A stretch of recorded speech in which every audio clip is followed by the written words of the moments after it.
पण संतोष देशमुख हत्या प्रकरणी दाखल केलेल्या आरोपपत्रातून रोज नवे खुलासे होत आहेत.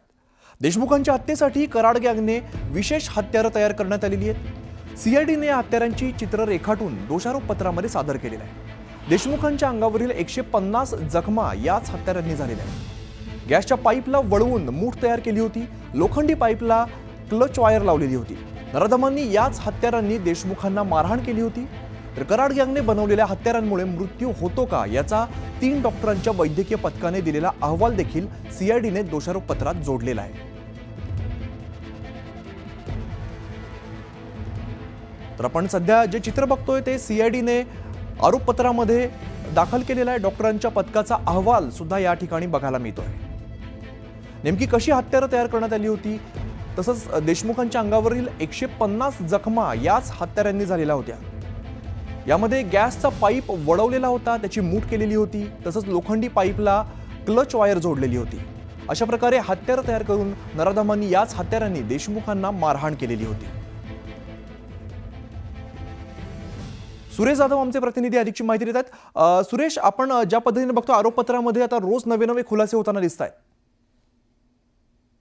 यामध्ये आज जो महत्वाचा खुलासा आरोपपत्राच्या माध्यमातून झालेला आहे तो संतोष देशमुख यांना हत्येसाठी वापरण्यात आलेले जे 4 वेगवेगळे वेपन होते त्या वेपनचं देखील जे रेखाचित्र आहे ते सीआयडीनं मान्य न्यायालयासमोर दिलेलं होतं. का तर ज्या पद्धतीचे हे वेपन होते हे नव्यानं बनवण्यात आलेले होते आणि सुदर्शन घुले गँगनं हे तयार केलेले होते. का तर या अगोदर जे कुठले वापरले जाणारे शस्त्र होते त्यापेक्षा हे वेगळे शस्त्र होते.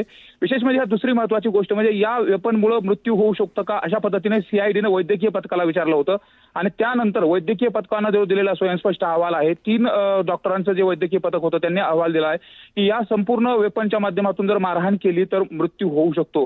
आणि हा जो अहवाल आहे आणि ज्या पद्धतीने त्या शस्त्राचं वर्णन देखील करण्यात आलेलं आहे त्याचबरोबर ते कशा पद्धतीने आहेत. एक तर शस्त्र आहे ज्याच्यामध्ये लोखंडी वायरचा चाबूक तयार केलेला आहे आणि त्याच्या माध्यमातून मारहाण केल्यामुळे मोठ्या जखमा होऊ शकतात आणि त्यामुळे मृत्यू होऊ शकतो असं देखील अहवालामध्ये स्पष्ट केलं. त्यामुळे उद्या या आरोपींना शिक्षा करण्यासाठी हे जे स्वयंस्पष्ट अहवाल आहे जो वैद्यकीय अधिकाऱ्यांचा अहवाल आहे तो अत्यंत महत्वाचा आहे. का तर जो आरोपीचा वकील आहे तो या शस्त्रामुळे आरोपींना किती जखम होऊ शकते असं ज्यावेळेस युक्तिवाद करत असतो त्या टायमाला ज्यावेळेस हा वैद्यकीय अहवाल आहे तो अत्यंत महत्वाची भूमिका बजावतो. त्यामुळे आरोपींच्या शिक्षेसाठी हा अहवाल अत्यंत महत्वाचा असणार आहे. न्यूज 18 लोकमतच्या हाती लागल्यानंतर तो अहवाल देखील आता आपण प्रेक्षकांना दाखवतोय.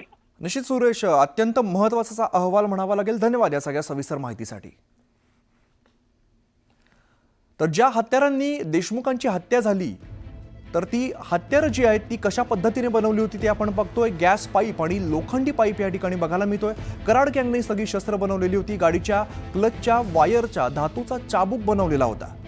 अत्यंत निर्घृण अशी हत्या झाली होती. आपण त्या संदर्भातले काही फोटो सुद्धा बघितले होते. तर ज्या हत्यारांनी ही हत्या करण्यात आली ती हत्यारांची जी चित्र आहेत ती आपण सध्या पाहतोय.